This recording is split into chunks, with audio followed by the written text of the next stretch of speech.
करण्यासाठी. परंतु खासदारांनी काय केलं आता बघा तुम्ही एक गोष्ट घ्या विचारात घ्या. काकांनी काय केलं म्हणून हा प्रश्न विचारला ज्यावेळी मला विचारला गेला तर मी त्यांना एकच सांगितलं की नागद फाट्यावरून तुम्ही बनायला किती वेळा देताय? 25 मिनिटं देतोय. बाबा आरडी हॉस्पिटल पासून सिंगरजेपर्यंत जायला पहिला किती वेळ लागत होता की डिलिव्हरी होत होती साधारणपणे 4 तास लागत होते. आज जर तुमचा 1 तासाचा पिरियड आलाय 4 तासावरून 1 तासामध्ये तुम्ही जे आलाय ते इन्फ्रास्ट्रक्चर मध्ये जे बदल झाले हे बदल मोदी सरकारांचं काम आहे. आणि मोदी सरकारला चांगल्याचं जर काम कोण करत असेल तर ते खासदार सरकार. खासदार साहेबांचं काम काय तर गव्हर्नमेंटच्या ज्या योजना आहेत त्या इम्प्लिमेंट करण्याचं काम ते खासदार साहेबांचं आहे. त्यामुळे प्रश्न विचारताना तुमच्या आमच्या साधारण लोकांनी सुद्धा प्रश्न विचारताना खासदारांना कोणते प्रश्न विचारायचे, आमदारांना कोणते प्रश्न विचारायचे किंवा जिल्हा परिषद सदस्य ग्रामपंचायत सदस्य यांना कोणते प्रश्न विचारायचे याचे काहीतरी मर्यादा आहेत. त्याच्या मला एक सांगतो मी तुम्हाला, आम्ही ज्यावेळी तुमच्याकडे पाण्याची मागणी केली भले जगताप साहेबांचं त्या तुमच्याबरोबर योगदान आहे, साहेबांच्यावर बोलणं किंवा मोदींच्यावर बोलणं किंवा मुख्यमंत्र्यांवर बोलणं इतके मोठे आम्ही मतदार नव्हतो. आम्ही एक मतदार म्हणून तुम्हाला सांगतो की काकांनी काम केले, आम्ही तुमच्या पाठीशी ठामपणे. एक गोष्ट निश्चितपणे आहे की तुम्ही सोडलेलं पाणी बनशंकरीच्या पावनभूमीला स्पर्श झालेला आहे, त्या मंदिराला स्पर्श झालेला आहे आणि बनशंकरीचे आशीर्वाद निश्चितपणे तुमच्या पाठीशी राहील हे मात्र मी तुम्हाला अनुभवाचं सांगतो. आमच्या गणितात जर विचार करायला गेला तर साधारणपणे आम्ही मल्टिप्लिकेशन असं केलं की आम्ही 100 जण उठत आहोत आणि प्रत्येकाने गुणिले 4 100 गुणिले 4 400 मत मी देणार टाका तुम्हाला. मोठं म्हणण्याचं अर्थ नाही, मी जे करू शकतोय तेच बोलायचं. माझ्या प्रत्येक आमची रात्रीच मीटिंग झाली, आमचे रविदादा असो सुनील जाधव सर असो किंवा मंगेश असो, प्रत्येकाने काय काम करायचं भाजपने जे हे दिलंय त्या पद्धतीने काम करायचं आम्ही ठरवलंय. काका निश्चितपणे मोठं बोलण्यापेक्षा तुम्हाला रिझल्ट मध्ये जे दिसेल ते निश्चितपणे बनाणीला दिलेलं वोटिंग अतिशय चांगलं आणि सुंदर असेल याबद्दल काही शंका नाही. काका बऱ्याच कामानिमित्त तुम्ही आमचं माझं वैयक्तिक काम फार मोठं काम केलंय त्याबद्दल काय मी आता ओपनली बोलत नाही, परंतु लोकांच्यासाठी जे काम केलंय ते निवड हे करण्यात काय असं नाही. जे काम दिसतंय आज मला सांगा, आज माझा 5 ते 10 एकर ऊस जिवंत आहे. भले ते असं आमचं संजू सावंत सुद्धा त्यावेळी खरं प्रयत्न करत होता, परंतु त्याने काय केलं बेडक उड्या मारल्यानंतर करणार आपली किंमत राहते. आम्ही विचाराला मतदान करू साहेब सांगतो तुम्हाला, तुम्ही काँग्रेसमध्ये असं की काँग्रेसला आजपर्यंत जन्मल्यापासून एकदाही मतदान बरं तुम्ही पहिले काँग्रेसमध्ये होता पण आपण काँग्रेसला मतदान केलेलं नाही. माझ्या आर्य डॉक्टरांसाठी आमचं जे आहे ते आहे तिथंच आहे, इथून पुढेही आम्ही तिथंच राहणार आणि एक संघ असं तुमच्या पाठीशी आम्ही निश्चितपणे बनवते राहू आणि तुमच्या विजयात खडीचं गाव वाटा निश्चितपणे आम्ही उठू याची खात्री आम्ही बनायचे बळकट करण्यासाठी. नरेंद्र मोदी केंद्रामध्ये 100% पंतप्रधान होणार यात तीळ मात्र सुद्धा शंका नाही. 400 पारचा नारा हा 100% होणार आहे त्यात कोणतीही शंका नाही. आमच्या बाबतीत बनाणीच्या सांगायचं म्हटलं काका तर पाण्याचा प्रश्न आमचा जवळजवळ 80% संपलेला आहे. फक्त 20% बाकी आहे. सावंतवाडी कॅनेलच्या वरच्या बाजूला थोड्याशा लोकांच्या अडचणी आहेत, तुम्हाला वारंवार त्याचे आम्ही निवेदन दिलेले आहे. तुम्ही सुद्धा ती प्रयत्न करून त्या सावंतवाडीला बंदिस्त पाईपलाईन मधून पाणी नेण्याचा प्रयत्न चालू केलेला आहे. त्याचबरोबर दुसरा विषय असा होता की हा बनशंकरी मंदिरापासूनचा खालचा टप्पा आणि हा कोरे वस्तीचा टप्पा हे 2 पाण्याचे विषय राहिलेले होते. काकांनी मागच्या वेळी आम्ही तलावामध्ये पाणी सोडलं, बनशंकरी मंदिरामध्ये पाण्याचं पूजन केलं, त्याच वेळी काकांना मी सांगितलं होतं की पिकाऊ लावणे हे 2 आहेत आणि या दोन्ही लावणाला पाणी मिळणं खूप गरजेचं आहे. त्यावेळी काकाने आम्हाला लाईन मंजूर करून दिली.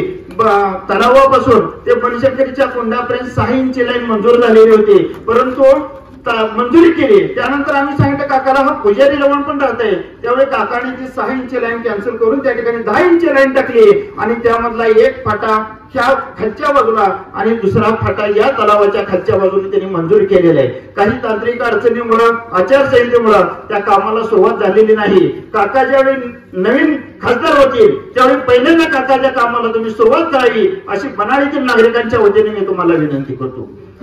आमच्या बनाळीच्या बाबतीत सांगायचं म्हटलं तरी मतदान 100% तुम्हाला चांगले मिळणार आहे. मी काही जादा बोलणार नाही, विरोधकावर टीका करणार नाही, कारण कामाचा माणूस कोण, घरात बसणारा माणूस कोण, पडल्यानंतर निवडून आल्यानंतर हा माणूस घराच्या बाहेर येशीच्या येणार नाही. संजय काका हा लोकांचा माणूस आहे, लोकांच्या मध्ये जाऊन मिसळणारा माणूस आहे. माझ्या माहितीप्रमाणे मी काकांना भेटून 2 वर्ष झाली होती, परंतु ज्यावेळी मी सांगलीमध्ये सभेला गेलो होतो त्यावेळी काकांना मला नावानीची हाक मारली. म्हणजे एवढी स्मरणशक्ती जबरदस्त असलेला माणूस आहे, काम करण्याची कुवत आहे, धडाडी आहे. त्याचबरोबर आपल्या तालुक्यातील सगळी माणसं त्यांच्या बरोबर आहे, कोण नाही असं नाही.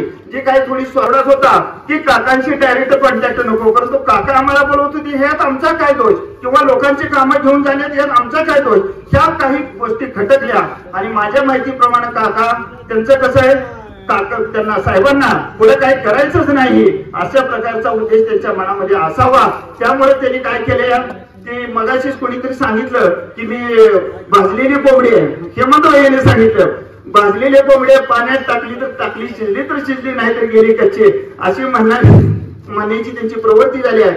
त्यामुळं आमच्या बनाळीमधून 100% चांगलं मतदान देण्याचा तुम्हाला आम्ही प्रयत्न करू. आमच्या बनाळीतील जनता ही सुज्ञ आहे. आमच्यावर कायमस्वरूपी अन्याय केला गेला म्हणून काका परवा तुमच्या मी सांगलीच्या देवेंद्ररावांच्या सभेमध्ये मी जाहीर प्रवेश केला. आम्ही तसं काही गावची ग्रामपंचायत गेल्या वर्षी झाली त्यावेळेस भाजप आणि काँग्रेस युती म्हणून लढलो होतो आणि आम्हाला त्या लोकांनी, आमच्या गावाच्या लोकांनी आम्हाला चांगली साथ दिली आणि आमच्या पॅनलला भरघोस पाठिंबा लोकांनी दिला. आता काका काही अडचण येणार नाही. आता मी बरोबर आहे, नारायण काका बरोबर आहे, जाधव सर आहेत आणि विनीत बापू आहे, मंगेश आहे. आणि तुम्हाला एकच सांगतो की ह्या गावातून जास्तीत जास्त लीड देण्याचं आम्ही काम करू.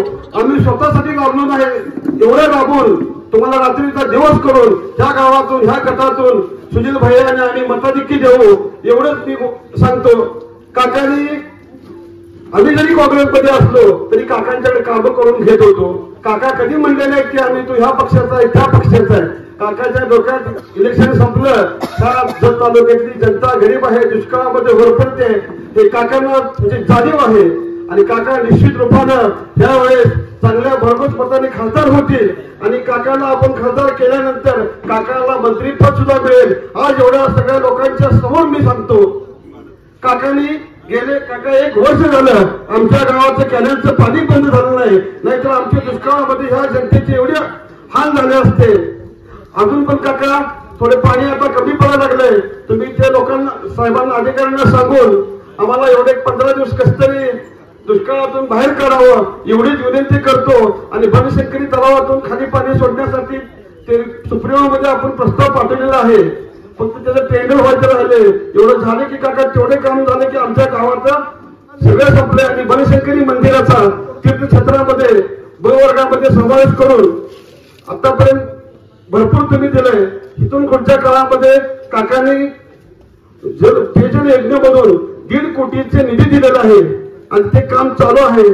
पुढच्या काळामध्ये सुद्धा काकांनी अशीच आमच्या गावावरती लक्ष ठेवावं एवढीच व्यक्त करतो आणि माझं भाषण संपवतो. जय हिंद, जय महाराष्ट्र. सांगायला पाहिजे माझ्या साहेबांचे काय संबंध आहेत. आजही माझे ते नेते होते असतील पण भावनिक व्हायची काय गरज नाही, काही नाही. आता जसं बारामतीमध्ये चाललंय ही लढाई आहे, ही शेवटी काय हे महाभारतामध्ये आपण ती गीताची घेतली तशी आहे, तिथं कुणी भावनिक व्हायची काय गरज नाही, काही नाही. आता सध्या आपल्याला आपला विकास आणि देशाचा विकास, आपल्या मतदारसंघाचा विकास हे पाहायचा आहे. आता मग तुम्ही सांगितल्याप्रमाणे 2014 पूर्वी जी आपल्या भारताची अर्थव्यवस्था होती आणि आताची अर्थव्यवस्था आहे त्या सगळ्या गोष्टीचा विचार केला तर मोदी साहेबांना 100% आपण रिटर्न केलं पाहिजे. त्यासाठी संजय काकांना आपल्या मतदारसंघातून आपण चांगलं मताधिक्य द्यायचं. रविदादा तुम्ही, आम्ही, डॉक्टर साहेब असतील, गंधर साहेब असतील, आपण या मतदारसंघाची प्रमुख माणसं आहे. आपण सगळे जागी सगळेजण मिळालं तर जगताप साहेबांच्या बरोबर राजकीय जीवनामध्ये, प्रवासामध्ये जी माणसं होती ती बऱ्यापैकी माणसं या विचाराला पुन्हा सोडून देश हित डोळ्यापुढे ठेवून, विकास हित डोळ्यापुढे ठेवून ही माणसं आज आपल्या सगळ्यांच्या बरोबर आहेत. काय पाहिजे आहे माणसांनी, सरांनी मगाशी प्रास्ताविकामध्ये बऱ्याच गोष्टी सांगितल्या. आपण पाहायचंय की आपला विकास कोण करत आहे, आपल्याला कशाची मदत होते, आपला आर्थिक स्तर कशामुळे उंचावला जातोय आणि आपल्या येणाऱ्या अडचणी दूर करण्यासाठी आपल्या मदतीला कोण धावतोय या सगळ्या गोष्टींचा आपण निश्चितपणाने विचार केला पाहिजे. या परिसरामध्ये पैशांचं पाणी आलं, मी आणलं असं कधी म्हणणार नाही, कारण आणणारे ज्याला अनेकांचे हात असतात, आपण ते निमित्त मात्र समजून काम करावं, कर्तव्य कर्म या भावनेतून हे काम करावं असा विचार मांडणारा मी एक कार्यकर्ता आहे. ज्या वेळेला ही योजना अडकली होती, अनुशेषाचं आपल्या पश्चिम महाराष्ट्रावर फार मोठं मानगुटी बसलं होतं. त्यावेळेला 2014 साली ज्यावेळी मी या परिसरामध्ये तुम्हाला मत मागत फिरत असताना भागाभागातल्या गावागावातल्या शेतकऱ्यांनी सामान्य माणसांनी काय सांगितलं तर आमची म्हैसाळ योजना पूर्ण करा. आणि खरंच मनापासून मी विचार केला की 60-70 हजार माणसं या तालुक्यातून ऊस तोडायला माणसं बाहेर जातात, त्यांचं स्थलांतर होतं. इतकं कष्टाचं इतकं अडचणीचं काम ही माणसं करायला जातात, कारण 2 वेळची पोटाची खळगी भरण्यासाठी त्यांना हे सगळं करावं लागतं. मला संधी मिळाली. 2016 पासून मी या प्रयत्नात लागलो.